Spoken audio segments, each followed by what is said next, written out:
السلام علیکم شاہ صاحب، بہت شکریہ آپ کا، آپ نے ہمیں وقت دیا۔ سب سے پہلے تو یہ بتائیں کہ اب حکومت وقت نے بھی جا کے اس حوالے سے کہا کہ جی ہم کریک ڈاؤن کریں گے اور جتنے بھی ایجنٹس ہیں ہم ان کو پکڑیں گے، بہت ساری گرفتاری تو بھی ہوئی بھی ہیں، لیکن یہ چیز تو پہلے بھی ہو رہی تھی، تو پہلے ایکشن کیوں نہیں لیا گیا؟ جی بہت شکریہ مدیہ۔ بیسیکلی یہ اصل میں ایک لمحہ فکریہ ہے پوری قوم کے لیے کہ آج سے ٹھیک 3 مہینے پہلے اسی طرح کا ایک واقعہ جو ہے وہ لیبیا میں ہو چکا ہے، اور ابھی جو ہے یہ واقعہ ایک دفعہ پھر دوبارہ ہوا ہے۔ شاہ صاحب اس میں تو ہماری شاہدہ رضا بھی موجود تھیں، جو ہماری ہاکی ٹیم کی پلیئر تھی وہ بھی موجود تھیں۔ بالکل بالکل ایسا ہی ہے، اور دیکھیں سب سے بڑا یہ اسٹیٹ کا فیلئر کنسیڈر ہوگا، کیونکہ اتنے بڑی تعداد میں لوگ جب پاکستان کا بارڈر کراس کر کے جا رہے ہیں، چاہے وہ بائی ایئر جا رہے ہیں، چاہے وہ بائی روڈ جا رہے ہیں، بائی شپ جا رہے ہیں، جیسے بھی جا رہے ہیں، تو پاکستان کے جو ادارے ہیں اس کا مطلب ہے ان کے آپس میں کوارڈینیشن نہیں ہے، یا کوئی نہ کوئی ان کے اندر بھی اس طرح کے لوگ موجود ہیں جو اس میں فیسیلیٹیٹر کا رول پلے کر رہے ہیں، کیونکہ اتنی بڑی تعداد میں اگر وہ لوگ مختلف گروپس میں بھی انہوں نے ٹریول کیا، یہاں سے دبئی گئے، دبئی سے وہ آگے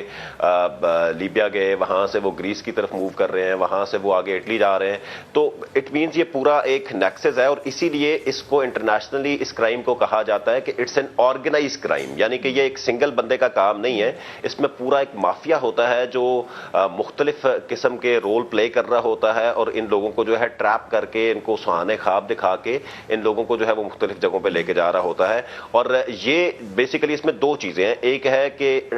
ہیومن اسمگلنگ، یعنی کہ اسمگلنگ آف مائیگرینٹس اسے کہا جاتا ہے، جس میں لوگوں کی اپنی رضامندی شامل ہوتی ہے، لوگ خود پیسے دیتے ہیں، ایجنٹ اس میں فیسیلیٹیٹر کا رول پلے کر رہا ہوتا ہے، اور اس کے بعد جا کے جب لوگ ایکسپلائٹ ہوتے ہیں تو وہ ہوتا ہے ہیومن ٹریفکنگ، یعنی کہ پہلے اگر وہ کراس بارڈر جا رہے ہیں یہاں سے کسی دوسرے ملک میں، تو وہ پہلے اسمگل ہوئے، اسمگل ہونے کے بعد اگر وہاں پہ ایکسپلائٹیشن ہو رہی ہے ان کی، جیسے یہ ابھی گریس والے واقعے میں یہ ہو رہی ہے یا پہلے لیبیا میں ہو رہا تھا، یا اس کے علاوہ ایکسپلائٹیشن کیا ہوتی ہے کہ لوگوں کو، خواتین کو وہاں پہ اسپیشلی اینڈ بچوں کو وہاں پہ سیکچول ایکسپلائٹیشن کروائی جاتی ہے ان کی، وہاں پہ ان سے پروسٹیٹیوشن کا کام کروایا جاتا ہے، نائٹ کلبز میں ان سے کام کروائے جاتے ہیں، جو کچھ لوگ ہوتے ہیں ان کو بانڈڈ لیبر کروائی جاتی ہے، ان کو بیسک رائٹس ان کے نہیں دیے جاتے۔ تو جو پیرنٹس یا جو بھی ایلڈر آف فیملی یہ سمجھتے ہیں کہ شاید ہمارے بچے یہاں سے کسی دوسرے ملک میں جائیں گے تو ان کے تمام مسئلے حل ہو جائیں گے، یا وہاں پہ پتہ نہیں درختوں کے ساتھ پیسے لگے ہوتے ہیں اور وہ توڑ کے واپس لے آئیں گے، ایسا نہیں ہے۔ زندگی بڑی مشکل والی بات ہے کہ ہمیں تو یہ تھا کہ چلے جی بھوکا پیاسا رکھا جاتا ہے، لیکن یہ بات کہ پھر آگے جا کے جیسے ہیومن ٹریفکنگ ہوتی ہے، پھر ان کو سیکشل ایکسپلائٹ بھی کیا جاتا ہے۔ لیکن میں آپ سے یہ جاننا چاہوں گی کہ جو چیز ہمیں پتا ہے، ہم دیکھتے ہیں کیونکہ کتنی ایسی خبریں آتی ہیں، پہلے بھی دیکھا جیسے کنٹینرز میں جب لوگ بھر کے لے کے جا رہے ہوتے ہیں اس میں بھی لوگ دم گھٹنے سے مر جاتے ہیں، اور پاکستانی کی بڑی تعداد سے ہم دیکھتے ہیں کہ کہیں نہ کہیں نظر آ جاتی ہے۔ ابھی بھی جو کشتی ڈوبی ہے اس میں سب سے زیادہ تعداد ہی پاکستانیوں کی تھی، تو مجھے بتائیں کیا لوگوں کو نہیں پتا ہوتا کہ کتنا مشکل گزار یہ راستہ ہوگا، اس کے باوجود لوگ ان کے جھانسے میں آ جاتے ہیں؟ ایسا یہ ایجنٹس کیا لیور کرتے ہیں لوگوں کو؟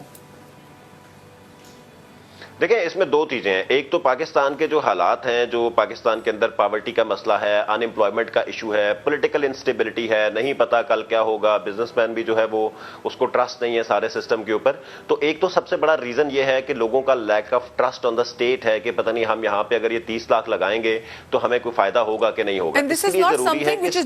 ابھی ٹائم کی ہو رہی ہے، ہاں یہ آپ سے بات کریں، لیکن غوث صاحب اگر دیکھا جائے تو یہ ایسی چیز نہیں کہ جو اب ہونا شروع ہوئی ہے، ہم یہ کب سے دیکھ رہے ہیں، اور اس میں کچھ ان لوگوں کا ہاتھ بھی ہوتا ہے جو کہ کسی دوسرے ملک میں جا کے بس جاتے ہیں،